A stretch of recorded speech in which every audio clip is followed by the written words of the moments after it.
اس کا پہلا شعر ہے، درد سے میرے ہے تجھ کو بے قراری ہائے ہائے، کیا ہوئی ظالم تیری غفلت شیاری ہائے ہائے۔ مطلب کرنے سے پہلے ہم آپ کی خدمت میں یہ عرض کر دیں کہ یہ پوری ماتمی غزل ہے، اور یہ ایسا لگتا ہے کہ کسی محبوب کا مرثیہ کہا ہے انہوں نے۔ مختلف شعروں سے معلوم ہوتا ہے کہ اس میں زیادہ تر اشعار اس وقت کی کیفیت پیش کر رہے ہیں جب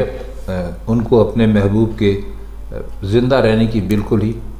امید باقی نہیں رہی۔ تو پہلے شعر میں فرماتے ہیں کہ اے محبوب، آج تجھے اس حالت میں دیکھ کر میں تڑپ رہا ہوں، تو بھی تو بے تاب اور بے قرار ہے۔ اور پھر کہتے ہیں کہ میں ان دنوں کو یاد کر رہا ہوں، وہ دن کہاں ہیں جب میں تجھ پر مرتا تھا اور تو غفلت سے کام لیتے ہوئے میری بات تک نہیں پوچھتا تھا۔ غفلت شیاری کا مطلب بات نہ پوچھنا ہے۔ تو یہ کوئی طنز نہیں ہے، بلکہ وہ ایک افسوسناک لہجے میں یہ بات کہہ رہے ہیں کہ مجھے جو درد ہے، جو تکلیف ہے، اس سے آج تجھے بھی مجھے ایسا محسوس ہوتا ہے کہ تکلیف ہو رہی ہے، لیکن اب یہ آخری تیرا وقت ہے، کاش یہ وقت نہ آیا ہوتا اور تجھے اس وقت تکلیف ہوتی جب تو دنیا میں تھا یا تیرے رہنے کی امید تھی۔ تو میں اب یہ تجھ سے پوچھتا ہوں کہ تو نے یہ ظلم کیوں کیا کہ تو نے ہمارے ساتھ یہ غفلت شیاری، یہ تغافل سے کام لیتے ہوئے کبھی ہماری بات تک تو نے نہ پوچھی۔ دوسرا شعر ہے، تیرے دل میں گر نہ تھا آشوب غم کا حوصلہ، تو نے پھر کیوں کی تھی میری غم گساری ہائے ہائے۔ آشوب غم کا مطلب ہے یہاں پر غم کا طوفان یا غم کا ہجوم کہہ لیجئے۔ تو وہ فرماتے یہ ہیں کہ اس میں خیر ہم دیکھتے ہیں بھی کوئی اور مشکل لفظ ہے،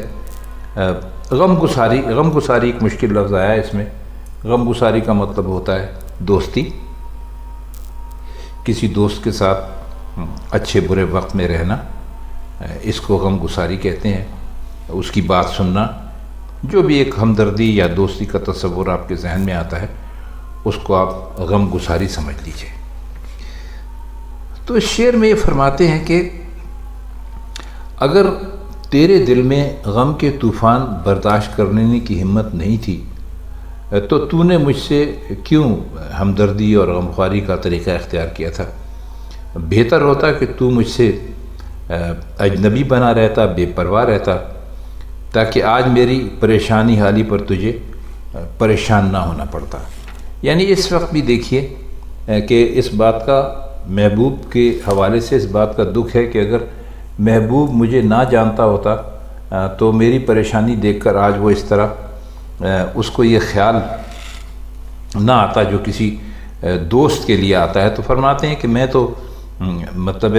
ایک غموں کے طوفان میں گھرا ہوا آدمی ہوں، تو اگر یہ مجھے نہ جانتے، ظاہر ہے کہ جب آپ کسی کے ساتھ ہمدردی کرتے ہیں یا غم گساری کرتے ہیں تو آپ اس کو جانتے ہیں، آپ کا اس سے کچھ لگاؤ ہوتا ہے۔ تو کہتے ہیں کہ بھئی تیرا دل جو تھا اس میں یہ جو آشوب غم تھا، یہ غم کا طوفان تھا، اس کو سہنے کا حوصلہ نہیں تھا، اور میں ایسا آدمی ہوں کہ جس کی ساری زندگی طوفانوں میں گھری ہوئی ہے، تکلیفیں ہیں، مصیبتیں ہیں، پریشانیاں ہیں، تو تجھے میرے ساتھ دوستی نہیں کرنی چاہیے تھی، کیونکہ آج میری وجہ سے تو بھی تکلیف میں ہے۔ آئیے اگلا شعر دیکھیے، کیوں میری غمخارگی کا تجھ کو آیا تھا خیال، دشمنی اپنی تھی میری دوست داری ہائے ہائے۔ غمخارگی کا مطلب ہے غمخواری، اور اس میں ایک اور لفظ ہے دوست داری، یعنی دوست رکھنا، دوست بنانا، اور اس میں کوئی مشکل لفظ ہے نہیں۔ تو فرما رہے ہیں اپنے دوست سے، اور اسی کیفیت میں یہ شعر بھی ہے جس کیفیت کے شعر پہلے دو اوپر گزر چکے ہیں، کہ تجھے اپنے دوست سے مخاطب ہیں، تجھے کیوں میری غمخواری کا خیال آیا، اور تو نے کیوں میرے دل کو سہارا دینے کے لیے قدم بڑھایا، مجھ سے دوستی کر کے تو نے اپنے ساتھ دشمنی کی۔ اب دیکھیے مسلسل یہ 2 اشعار گزر گئے ہیں، تو ان میں ایسا معلوم ہوتا ہے کہ اب جو دوست ہے جو دنیا سے جانے والا ہے یا غالب کی زندگی سے جانے والا ہے، اب اس کو شاعر کا خیال آ گیا ہے۔ اب وہ سمجھنے لگا ہے کہ میں نے اس پر آج تک جو ظلم و ستم کیے ہیں وہ مجھ سے بہت ہی زیادہ زیادتیاں ہوئی ہیں اس کے ساتھ۔ تو کہتے ہیں یہ ہے کہ اب میرے جیسا پریشان یا تباہ حال آدمی جو ہے تو اس کی غمخواری کا خیال کر رہا ہے اور تو مجھے سہارا دینا چاہتا ہے، تو میرے جیسے آدمی سے دوستی کر کے تو نے اپنے ساتھ دشمنی کی، کیونکہ نہ میری دوستی ہوتی اور نہ تیری ایسی پریشانی ہوتی۔ اس کا شعر نمبر 4 ہے: عمر بھر کا تو نے پیمانے وفا باندھا تو کیا، عمر کو بھی تو نہیں ہے پائیداری، ہائے ہائے۔ اس میں کوئی مشکل الفاظ اگر دیکھیں تو ایک پیمان کا مطلب ہوتا ہے وعدہ کرنا،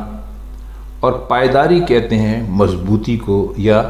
رہ جانے والی چیز کو۔ تو فرماتے ہیں کہ بے شک میرے محبوب تو نے عمر بھر کے لیے وفاداری کا عہد کر لیا، لیکن اس سے کیا ہوتا ہے؟ زندگی کو دیکھ لو، اس میں بھی پائیداری نہیں ہے، یعنی جو بھی عہد وفا باندھا تھا وہ اس اعتبار سے بھی تو کمزور ہی رہا، ناتواں رہا، کیونکہ جب زندگی نہیں ہے تو کون سا پیمان وفا اور کیسی وفاداری اور کہاں کی محبت۔ تو بس انہوں نے اس شعر میں بھی عمر سے مثال دی ہے کہ جب عمر پائیدار نہیں ہو سکتی تو پیمان وفا کیسے پائیدار ہو سکتا ہے، جو کہ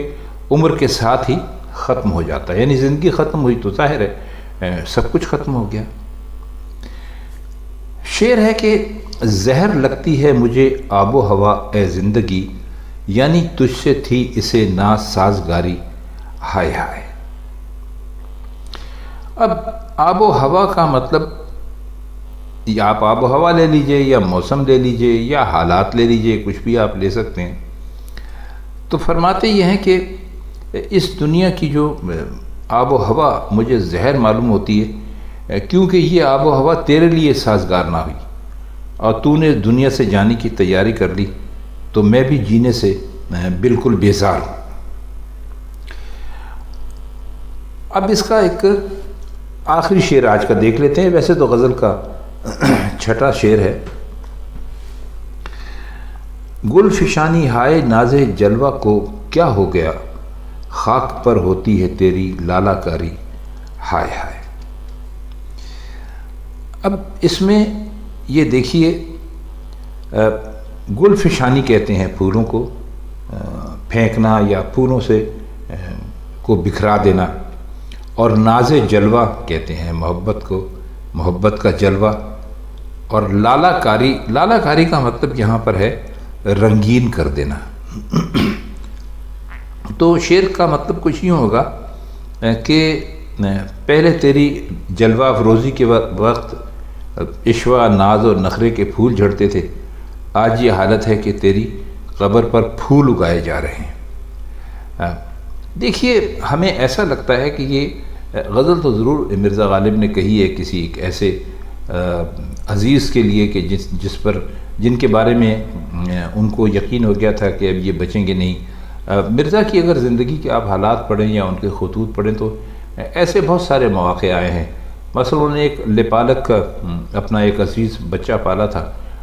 وہ بھی جوان ہوا، اس کی شادی بھی کی، وہ بھی بہت جلدی دنیا سے چلا گیا۔ پھر ان کے بھائی تھے سگے مرزا یوسف، تو جس زمانے میں یہ 1857 کی جنگ آزادی چل رہی تھی، وہ ان کا کچھ دماغ ٹھیک نہیں تھا، الگ گھر میں رہتے تھے، تو وہ ان دنوں ان کا انتقال ہوا تھا، اور افسوسناک صورتحال یہ تھی کہ مرزا غالب ان کے جنازے تک میں شریک نہیں ہو سکے۔ تو یہ مختلف لوگوں کو ذہن میں رکھ کر بھی یہ غزل ہو سکتا ہے کہ مرزا غالب نے اسی حوالے سے کہی ہو، لیکن محبوب کو سامنے رکھ کر انہوں نے اپنے سارے جذبات اور خیالات کا اظہار کیا ہے۔